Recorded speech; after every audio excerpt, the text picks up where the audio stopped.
Hello, welcome back. This is Miniature Mike. Today I'm going to do a video on turrets and emplacements, character review and comparison. So there's only about 5 of these in the game, and in case if you're wondering, I already covered Emperor Palpatine on Throne in an Emperor Palpatine video, so go check that one out. I'm not going to cover it here, even though it technically is an emplacement. So first things first, let's get on with the Hoth Trooper with Atgar Cannon. 15 cost, 80 HP, 8 defense, 3 attack, 30 damage. So unfortunately, this thing's bad all around, and we'll get into why. So the HP, though, is fantastic. So you have exceptional HP at 80, bad survivability overall, just so bad because your defense is atrocious. You're fragile, so as soon as you lose half your HP, you can't function anymore, really, and you're slow. So this thing's just horrible survivability. And then the attack is also really bad too, with 3. That's really underwhelming, unfortunately, as well. But your damage is pretty good at 30, and you have splash damage. So even if you miss, you'll be able to still, which you probably will, you'll be able to just still do something with it, which is nice. Special abilities are bad. There's too much bad outweighing the good in this case, which again leads to bad versatility, bad synergy. So the plus side, you have splash 10, and then you also have machinery, which isn't a plus, it's just this guy works with industrial repair characters, but you're slow with speed 2. Heavy weapon is always bad to have, and then fragile 40 again is a huge you never want to use it. So unfortunately, there's too much bad that outweighs the good in this case. And overall for turret score, it's a 1.5. It's bad. It just has nice damage and nice HP, and that's all you got going for it.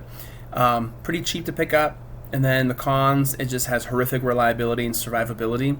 It's probably a pretty fun thing to use on like a scenario setup type of a game, but there is no reason in any universe to use this in a competitive game whatsoever.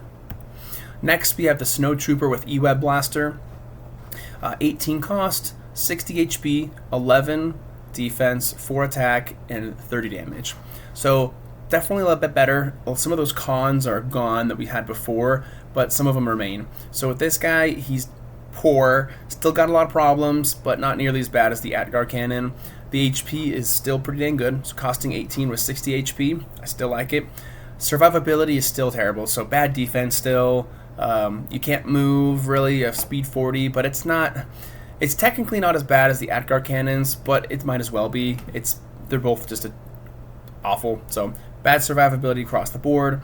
Your attack is also pretty bad, so you cost even more, and your attack is only 1 extra, so it's pretty much as bad as the Atgar cannon anyway, so bad attack. However, your max damage is quite a lot better. The Atgar cannon can only do 1 attack at 30. This one can do 2 at 30, which is really helpful, and there are ways to improve the attack on this guy, whereas I don't think the other one has as many ways to do it.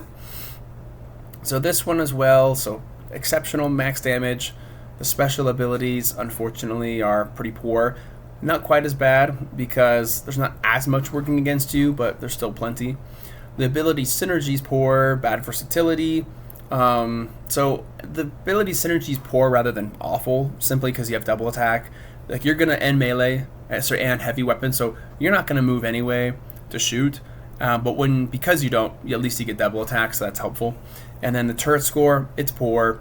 It's just not the best turret to use, not a good one to use, but it is an upgrade over the Atgar cannon, so kind of like before, big damage output, good HP, bad survivability. So this is a fun one that I have seen it used only a couple times. It's kind of interesting. It's the Golan Arms DF Anti-Infantry battery.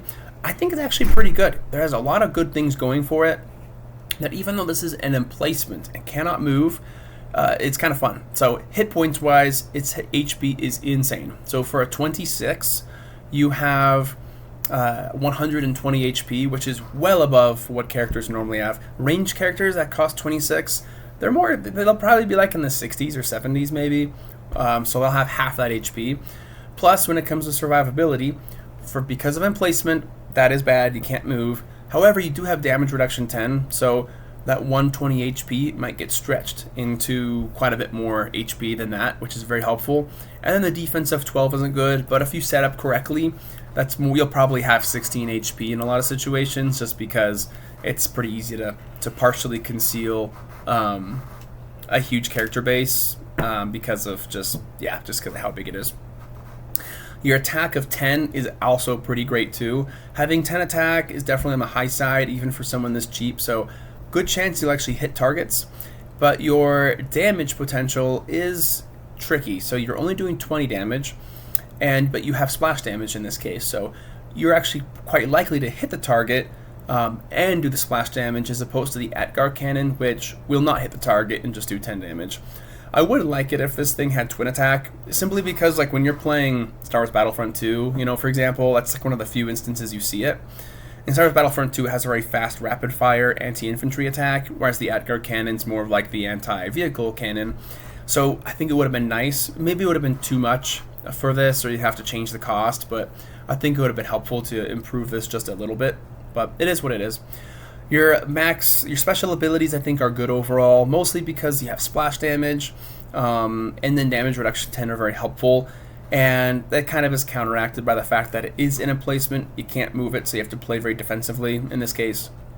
When it comes to synergy and versatility, it's all just kind of fair, nothing really stands out too much. Overall though, when it comes to turrets and emplacements, I do think it's a really good turret and emplacement, simply because you can hit things, you got a lot of HP, and there are characters that can rapidly repair you, or at least help repair you quite quickly on the rebels, so keep that in mind as well. And they're about 20 bucks to turret.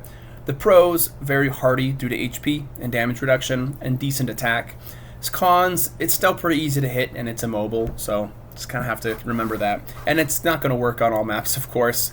A lot of custom maps I see these days have a lot of corridors, whereas older maps, original maps, tend to have a lot more open space. So it depends on the map. Next we have the Hoth Trooper with repeating blaster cannon.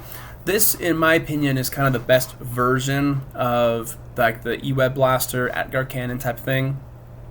Because while you still have a lot of the same problems, this thing's even slower, has speed 1. In this case, you have better stats and you have triple attack. So overall, this guy, he's fair. There are ways to make him even better for sure. HP is good, but HP in this case doesn't stand out as much as it did before, just because you cost a little bit more than you did before. Your survivability is still poor, but it's not quite as horrible, just because, I don't know, like the HP, the defense, the defense isn't totally in the toilet, whereas it was on the other characters. In this case, your attack, though, is pretty good. Like, you have 8 attack. The other ones, like the E-Web blaster, had 4 attack, which was kind of rough. But in this case, you do 20 damage at triple instead of double with 30. I think I'd rather just have this because it gives you more options and flexibility on who you want to shoot. Plus, you have better stats. You can hit things. Your defense isn't as atrocious. So I do like this one more in that case. That being the case, though, special abilities, like I mentioned, heavy weapon, mounted weapon, speed 1, and then triple attack. The funny thing, actually, is the Snowtrooper with E-Web blaster doesn't have mounted weapon, so that one gets healed, as opposed to this guy that needs to get repaired. So, kind of a funny thing. But there's plenty of rebels and other characters that can help in this case. So when it comes to synergy and versatility, I mean, they're fine. I think I should have been more fair and said 2.5 instead of 2. Having triple is helpful to be able to hit a lot of different targets potentially, but it is what it is. And for turret score, I gave it a good rating. I think it's a fine turret. Probably wouldn't use it anyways, but it is what it is. So better than the E-Web for sure. It doesn't cost too much more than the E-Web blaster, just like a few more. But it definitely has a lot more going for it with stats and then having the extra attack. Okay, last but not least is the Bacta Tank. So this is not a turret. This is purely an emplacement, but is very, very helpful, and it can be really interesting in a variety of squads. So it costs 15, 40 HP, 8 defense, and then no attack or damage, of course. So overall, I think these are really good. They're very situational. You gotta have the right squad for them for sure, but they can be helpful. Your HP is fine, so having 40 HP on 15 is pretty normal. Your survivability is really bad because you have 8 defense, but because you do have damage reduction 10, it can help stretch that just a little more, but it's still not good. So don't rely on this thing staying alive on its own merit. Its special abilities, though, I'd say are pretty great, and this is why. So emplacement, you're not moving, so this is going to stay at home. Your machinery is going to mean industrial repair fixes it. It's fringe, so you can put it on any squad you want to, which could be fun. And then you have damage reduction 10, Augment healing is a lot of fun. So augment healing for adjacent allies, you basically double a healer's ability. So if you have heal 20, now it's 40. If you have heal 30, which the Jedi healer does, and a couple other characters do, not many, then you can do better. And then characters that have heal 10, that are typically pretty cheap, they can be more effective. So that's definitely a lot of fun. So if you have situations where like you go out, you get damaged, and you can go back to base and kind of get healed or whatnot, then this can be really helpful in that situation. Like for example, one use I love with the Bacta Tank is using it with Atgar, so that I can have someone run out, Atgar can deploy, kill a lot of characters, and then once he's taken sufficient damage, he can then basically teleport back to the Bacta Tank, get sufficiently healed back up, and then go back out and start kicking butt again, and maybe do that once or twice. So that could be a situation where it makes sense. There's a lot of other ones too. And then the other special ability is emergency life support. So adjacent living allies gain avoid defeat. I don't think that's going to be very helpful generally, because unless you're covering up the Bacta Tank, I'd imagine enemies would probably just try to knock it out and get rid of it so that you don't have to deal with that at all. But really that only happened if a melee person showed up or if they had accurate shot. So if you really conceal this thing and you don't want it to be in the battle, that's probably the best bet, because if you have to use avoid defeat, you're probably in trouble already. Or if you put it like around a corner, a defensive corner, so you have a character kind of stationed around a corner and then this guy's next to him, then the Bacta Tank can help with avoid defeat. You can have kind of person stationed around a corner and they can potentially stay alive or something, so where the Bacta Tank is safe but the other guy can do his job. I don't know, there's a variety of things, but it is a little tricky because it is an emplacement. So overall for turret score, really emplacement score, I give it a 4. Pretty nice. It's pros, it's just a great healing aid for sure, and its cons is it can die pretty quick. You got to be really tricky about how you're going to deploy it and what situations you're going to use it in, but it is pretty good, so I like it. Alright, last is the Atgar cannon. Terrible. E-Web blaster, also terrible pretty much. Repeating blaster, much less terrible, has its cons, very similar weaknesses, but they're masked a little bit more. And then the Golan Arms Anti-Infantry battery, unfortunately it looks like I cut off a little of the text. Definitely more interesting and more useful. And then the Bacta Tank definitely gets first place. It's got a lot of fun stuff going for it.